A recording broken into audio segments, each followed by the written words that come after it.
Hi guys, I'm Garen, I'm JD. and this is Investigating Comic Club, where we chronologically read, review, discuss, and rate specific crucial stories of the medium. Indeed, and I hope that you guys will stick around till the end of the video and give your own rating of the comic we're reviewing, whether it's an A, B, C, D, and F. Yep.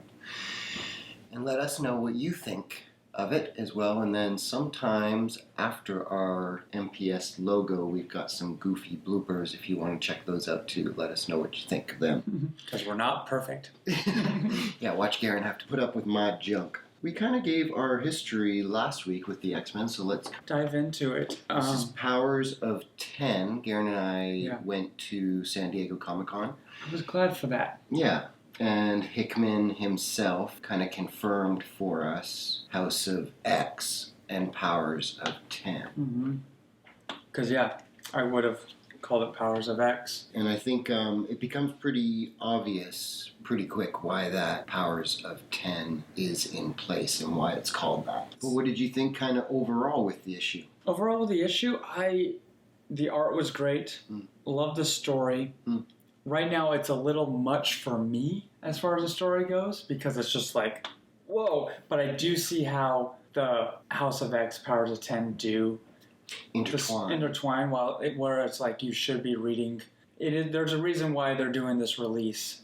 Weekly, and in the specific weekly order. Yeah. I was surprised to see the follow-up with Mystique in this issue. That was a direct carryover. I think it would have worked if you hadn't have read House of X. You would have known that she went on some type of mission and that Sabretooth was caught. It's not a big deal. Gave you, and it goes back to us talking about being like, wait, what happened? Go see issue this and that, which if you're reading along with us and going with, House of X, you saw that scene that happened. Yeah. So I don't think if someone just was starting at now in Powers of 10, they would understand. They put two and two together. They just wouldn't have as much backstory as we have. Another thing that was really nice, again, I'm sorry about butchering the name, but Marte Gracia, I think, the colorist, brought a consistency between the two books. These are two different artists, but a similar enough style within the artists as well as the colorist that there's a consistency there. Garen and I read the digital copies this week, whereas last week we read the physical copies. And I didn't experience any of that muddiness. I'm curious to see when we pick up our hard copies tomorrow because they certainly looked gorgeous on the screen. No, they look gorgeous. Yeah. I said the artwork, there's some of the fighting scenes, some of the action scenes were so well put to where you could understand what was actually going on in the scenes. Choreographed. And the shot of her with, that sword and jumping through the sky, like that right there is a beautiful panel that just could be a poster. It's a poster. Yeah, and you felt the movement of her through the air. I liked her character a lot, and I've been curious because of my love of Colossus, seeing the images of her. I had a feeling that it would be like a future, like a daughter, and I was curious who would be the wife. But in the tech pages this issue, it was kind of confirmed that she is one of the earlier generations of a Sinister cloning. So she's got pieces of DNA to create a specific breed of warriors, essentially, that Sinister was putting together. I was familiar with most of the characters that made up her DNA. Yeah, when I was reading that. What was it? Yeah, it was like Rasputin, who's Colossus. Pride is Kitty Pryde. Yep. Kinney is one of the last ones. Yep. He's like a healer from, I think, the new X-Men run. Oh, Quire. That's Quentin Quire. Remember that kid, the cosplayer? There was a cosplayer at the awesome. San Diego Comic-Con panel, and I pointed him out to Garen. The only one I'm unfamiliar with is Bane, that I think must have been in the issues. And the only reason I didn't know that name is because of the Comic-Con panel when we did even Bane, because Bane was one of the photos. Who was Bane? I think so. It was one of the...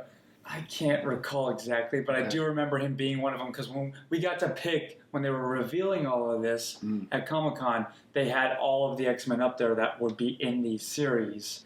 They had a game where we got to pick who was who we thought was on it, and I remember Bane was one of them. Okay. And I was like, oh, Bane. And I kept wanting to use him jokingly because I had no idea who he was. So we got year 1, the dream. Mm-hmm. Year 10, the world. And we see that year 1 is the meeting between Charles and Moira McTaggart. Mm-hmm. So Hickman is kind of putting forward the idea that it's been a decade in the Marvel Universe since the X-Men were first formed. Yeah. Since Charles first had the dream. Which is interesting. It's a little compacted, all those stories in 10 years. But I can buy it enough. That's fine. And then we've got the war, which is year 100, and Ascension, which is year 1000. Before I say anything about that, I kind of want to pick your brain on that stuff. Like, what are you feeling about those things? It's so much going on. I mean, for me, because I'm trying to be like, okay, what am I supposed to be thinking that I'm supposed to be just learning for the first time? Mm-hmm. What is something like I'm not familiar with this world outside of the movies? Mm-hmm. So then I do have like, I remember the war in the movies, or like a war in the movie, like the Days of Future Past. Yeah, like Days of Future. Future. Yeah. So that's all I recall as a war. I'm like, okay, I see how that can kind of fit. It kind of fit. And it is funny, kind of side note besides picking my brain. It just goes to show like my generation and where my brain goes. Mm-hmm. Reading all this, I'm like, I see the pictures. I'm like, okay, cool. And I'm reading the story and everything. All I think about, though, is like, how would they do this as a movie? Like, because it is such a crazy world. Like, each issue is going to be something that adds more to it. But I'm like, that's so cool. She goes through the portal. Or, that battle looks so cool. Right. How they did it.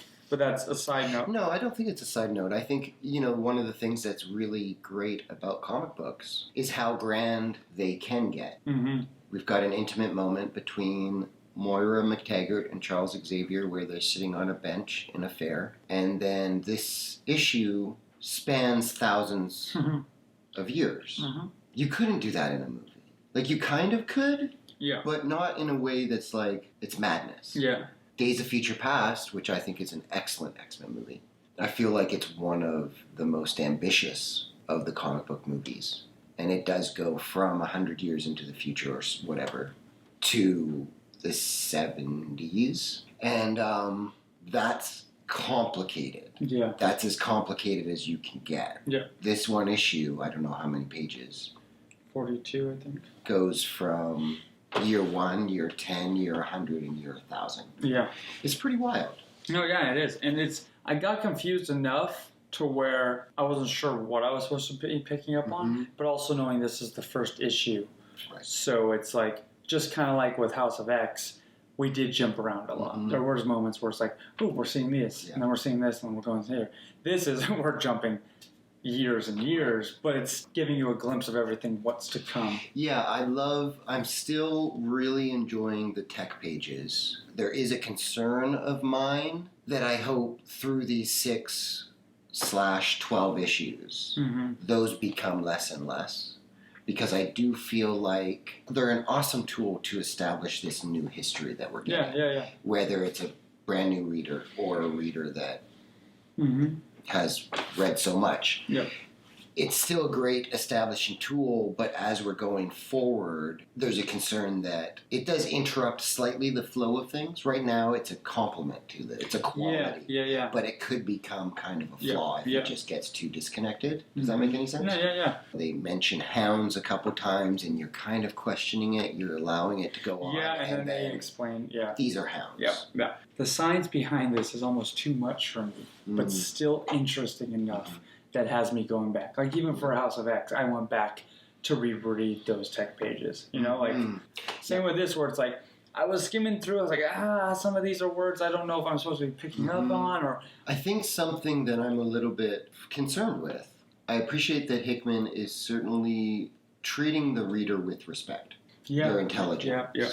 He is treating us like we are intelligent. I don't think that it's an impenetrable him showing off like how intelligent he is. I think that he's just like, you guys can digest this. Yeah. It takes some effort. I agree. But you can do it. I'm going at it, and that's why I like us our dynamic, because it is me going like, okay, I am the blank slate. I'm here reading this. Do I pick it up? Is it too much for me to jump back and forth? You know, I think something that the reason I wanted you to kind of give me your thoughts before I gave you mine on those specific years and stuff was because you probably, not only are you trying to pick it up, you're also trying to connect it to certain things that you know of the mythos. Yeah. Like, oh, is this a brand new creation? Oh, is this an homage to a past creation? Yeah. Oh, is this something that I'm missing? Really, you should blank all that stuff out of your mind. Yeah. Because you know it's 1,000 years later. It looks like the robots have taken over. There's a bit of a rebellion happening. Yeah. That's all you need to know. Go forward. Gotcha. But there is history to each of these specific years. Yeah. There are alternate futures in the X-Men mythos. Which is what we talked about in our last episode as far as the nice part about this day and age with, you know, your local comic book shop or even just the internet. You can go forward if it is intriguing you. Like, oh, I like this character. Where does this come from? I can go forward and be like, I want to learn more about. Right. If you just Googled X-Men 1,000 years in the future, you would get Cable. Yeah, yeah. You know, if you Googled X-Men 100 years in the future, you get Days of Future Past, Bishop kind of thing. Yeah, yeah. So there are certain years in the future that matter. Just like a decade ago, he creates his dream. You know what I mean? Gotcha. So those things, they echo correctly. Like the Hounds in the Days of Future Past, that was created. Yeah. But whereas Sinister being a part of the future, Sinister always has had this obsession with mutant genes, particularly the Summers family. And he wants to connect these like DNA strands to create the perfect beings. He hasn't really been that involved with any of the future scenarios, but to have him as a part of it now makes a lot of sense because of the history. So he is just like in, I think, House of X #1. Hickman kind of had the natural evolution of mutants on Earth, where they would kind of, they're having their own island, they're claiming this, they're telling everybody. Yeah. I think in Powers of X, what he's doing is the natural evolution of all of its history, whether that's in the future, past, present. It's like an amalgam of all of it taken to its natural evolution. And I think whereas it's really dense, it's also really cool. I think what we're missing right now, I think we're about, 60 pages into our story. Yeah. We don't have a POV character that we really care about yet. We haven't stayed with any one person long enough to really invest emotionally with. Both of them, that's why it kind of gave me hope still, because I knew how the House of X went. So the Powers of 10, I'm like, we're still just jumping around. So it is still issue 1 of this. Even though it is a whole, it's still issue 1. Exactly. So it's like, okay, you're going to jump around. It's issue 2 of each one is the ones where you're like, okay, all right, this is where it matters the most. Yeah, I should care about somebody. Yeah. With Rasputin, who I find myself caring about, she's desperate to save that other person. Whereas the Cardinal, he wasn't bred for fighting. Like, he literally cannot fight. Outside of her trying to save that person, last issue, we had Professor X saying, "Welcome home, Jean," in the smile, but it was still kind of ominous and a little strange. Where's the compassion within these characters, even if it's to each other? I'm not feeling like much compassion. Everybody's slightly cold right now. Yeah. And the characters being like that, I feel like is more impenetrable for me to care than actually the dense history, the dense story, the plot that's going on. It's really the characters being, I don't know if I'm supposed to care about it yet, because I don't really trust Cyclops or Professor X. No, I don't know what's going on. Yeah, I don't know what is... I was saying maybe the Shadow King is taking over Professor X. Maybe Krakoa, the living island, as a mutant, is popping these seed people out, and Krakoa wants to take over the world. Who knows? It could be anything. So we're still skeptical. Was it a given, or was it something? Did we talk about this last? How the map said House of X, House of M, House of that. Is that House of Xavier, House of Magneto? We don't really know yet. House of M deliberately vague, but deliberately The only reason I connected that this time is because it said she entered House of M. Oh, did she? And she was like, here, I got everything you need, Magneto. Mm-hmm. And so I was like, House of M, Magneto, Professor X having to be there, but it's like... There's even a really grand miniseries that was pretty excellent, actually, called House of M. It was an alternate universe, and it was Magneto. Again, there with Professor X, he's always been telepathic, but it certainly seemed like he took that chip from her telekinetically. Mm-hmm. So, still questions. I mean, it's the future. Does he really need that big of a head thingy? I like that it was 1,000 years in the future that they still had that helmet. Oh, yeah, yeah. So this is the evolution of Nimrod from 100 years to that. This one looks like, you remember that Omega Sentinel from issue 1 of House of X? Karima. Yeah, he calls her Omega. Mm-hmm. Karima in the present day is an Omega Sentinel. So this might be the evolution of her. And it was also said that Nimrod was essentially a database designed to collect all the information about mutants that he could to provide the perfect solution to them, essentially. Mm-hmm. Present day, we're seeing Karima and the human resistance up in the sun with that master mold. So it seems like this evolution, you can kind of like, oh, that's where that's going. Oh, that's where that's going. Gotcha. And this woman looks like the woman that was captured here. Yeah. 100 years in the future. She's been there a very long time. Yeah. Right. So they're feeding off of her information. So it's interesting. We've got the humans, we've got the mutants, and we've got the machines. And all of them are in this race to develop or evolve quicker than the other. Humans have created the machines just like the singularity. It looks like the machines just gobble them up real quick compared to like nothing. But it's still a little bit of resistance by the mutants. Mm-hmm. It is gorgeous. Yeah, I know. The colors are gorgeous. That shot that I talked about as far as her with the sword, but then also the detail of like you understand that. The blurring of the... Did you like that blurring? Yeah. I made a note of that. I did like that blurring. You like that effect? I do like that effect. And it made it almost... That blurriness of it also seemed like, again, for me, it would have been like a slow-mo kind of like fight scene kind of. No, absolutely. So I was like...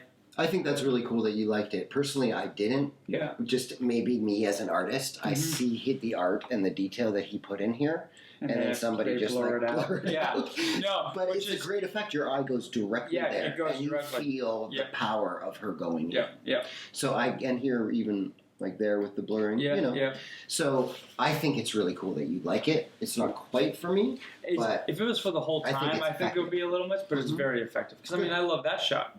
Right, and there's none of it. Yeah. It says there's 8 people still in the Soul universe. Oh. So we have a little picture of kind of the 100-year mutant. They're essentially, it looks like the X-Men, 8 of them. And it's got Wolverine, Magneto. Yeah, so there's a character named Zorn. Mm-hmm. That's who I think that is. Is this Groot? Do you think that's like an evolution of Groot? Well, I thought, again, I don't know who's in certain storyline. I'm like, it could be. Like, right. Well, it's Marvel. Yeah, that's why I was like, it could be. That could be the evolution of Krakoa. Oh. Who knows? Yeah. Because it is the living organism, a living mutant. Is that the devil? Yeah, that's Cardinal. Yeah, Cardinal, yeah. He looks obviously like Nightcrawler. They've taken Nightcrawler DNA. I don't know, it's an intriguing enough group of X-Men that I'm excited about seeing more of them. But even then, with Wolverine saying, oh, that's too bad. Yeah. It's cold. Yeah. Do you know what I mean? Yeah. Like, she's really upset about it. That's in Logan's character, but it's another character that's dismissive and incompassionate, you know? Oh, that's who. I think that's who that's got to be the 8th one is, right? Who he says? The old man? Yeah. Which I'm, Professor X. Yeah. I would think it's Professor X at the moment. Right. Because it even says, after the recent death of X-Hound. Oh. Silobel? Yep, that's the woman that they got caught. And the Ghost Percival. Okay. Who was the other person? The current population is 8. I forgot that they said after that. Okay, so there's 2 people that are not present on that page. One is the old man, and the other one we're not sure yet, which is good. That's intriguing enough. There's the reading order at the back of the book, and there's like 3 issues that are highlighted red. Yeah, I was gonna ask that question. Well, what do you think? I'm asking me. You can't. This isn't how this works, guys. No, I asked, but we're going to cut this out. We're going to review it, and it's going to be me asking. So, JD, what do you think the reading order is? Because we're on issue 2. No, yeah. But there's 3 red ones. Yeah, House of X issue 2, House of X issue 5, and House of X issue 6.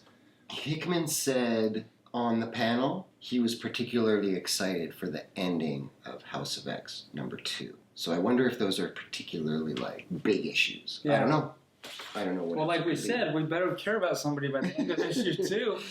Be that as it may. I am interested I really enjoyed the issue. No, I enjoyed the issue. All in all, I give this issue a B. It was very appealing to the eye. The story was great.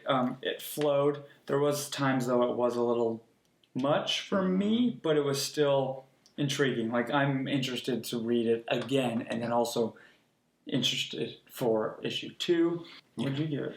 I gave it a B as well. I think last week I gave House of X a B. So both of them a B. House of X was like a really confident B, like this could go like, this is a bit shakier of a B.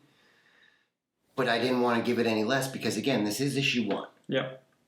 It feels like issue 2, and it is, kind of issue 2, chapter 2.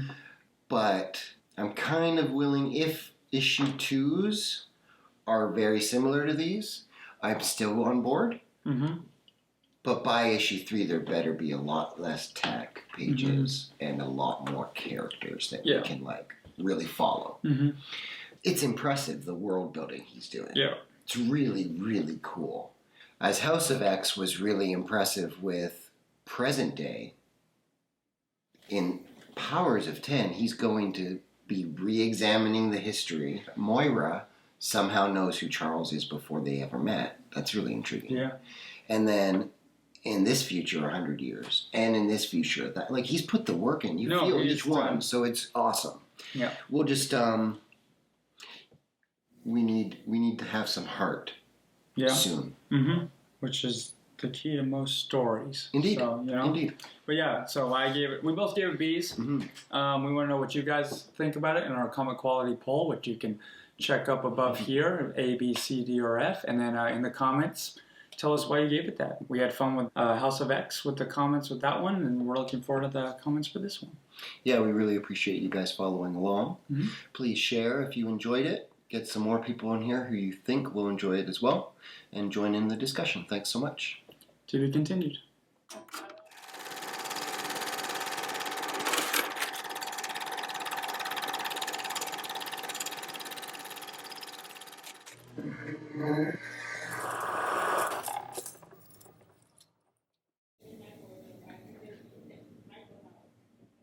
It's past your bedtime. We're just talking. Walk away. Hey, what the? They would say, oh, no, we're going now. Uh-oh. We're going now. I don't want to stop it off.